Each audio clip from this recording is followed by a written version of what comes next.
Today, black athletes are present everywhere in sports: football, basketball, baseball, even golf. African Americans are the leaders of many teams, but it wasn't always that way. Though Jackie Robinson broke the color barrier in baseball in 1947, African Americans were still not seen in the same manner as their white counterparts.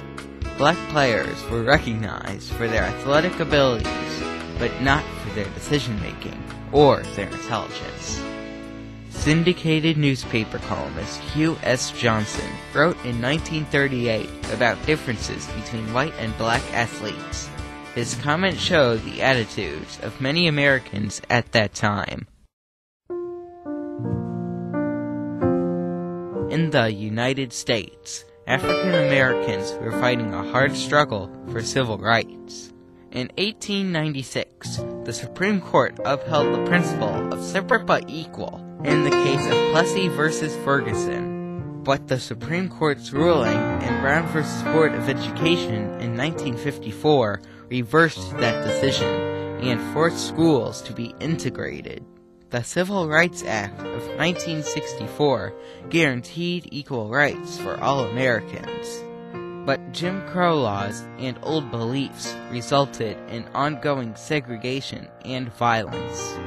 In Alabama, police used dogs and water cannons against civil rights protesters. Equality, whether in the classroom or on the playing field, remained a difficult goal to achieve. We can never be satisfied as long as our children are stripped of their selfhood and robbed of their dignity by signs stating for whites only. Dr. Martin Luther King's appeals for justice in the 1960s were in response to the lack of change taking place in the United States. I think it was subtle changing.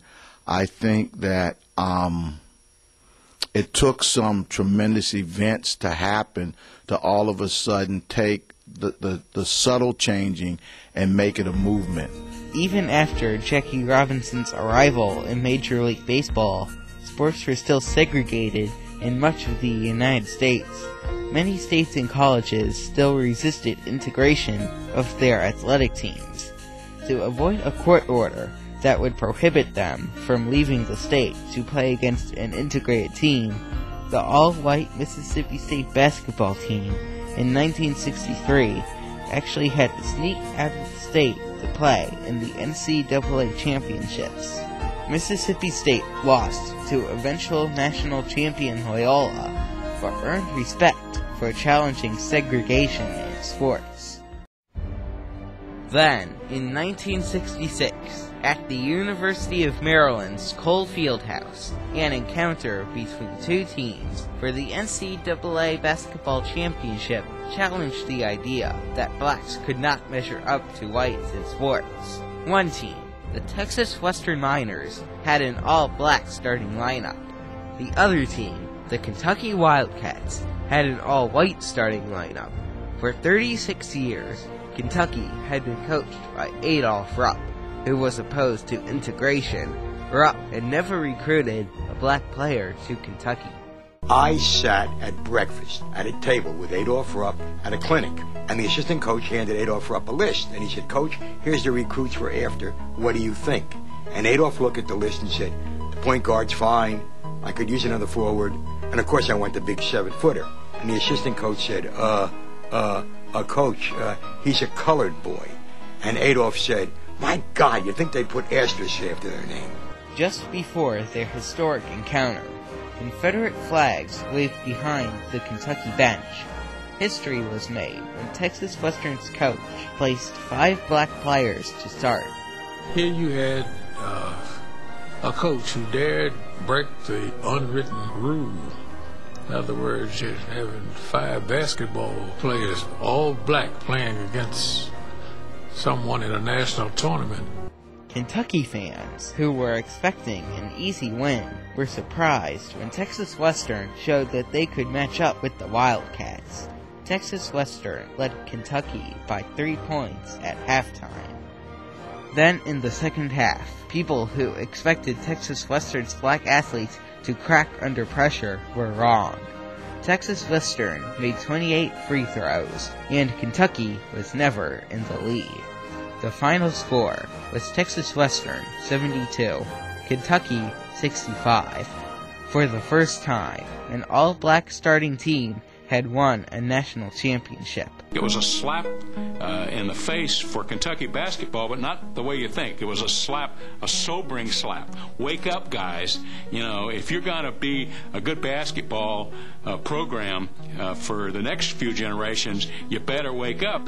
Texas Western player Bobby Joe Hill says the game encouraged people to explore their attitudes about black athletes. I think it opened a whole lot of doors down south because everybody thought 5 blacks couldn't play together and they had no discipline. They would just go out there, just throw them out there and let them go wild and crazy. National championship, that's top of the college. You can't go any higher. History shows that Kentucky basketball slowly changed with the times, but remained one of the nation's best teams. 3 years after his encounter with Texas Western, Adolph Rupp signed Tom Paine as Kentucky's first black basketball player. After Rupp died, Kentucky won a national championship in 1978 with a black player on their team.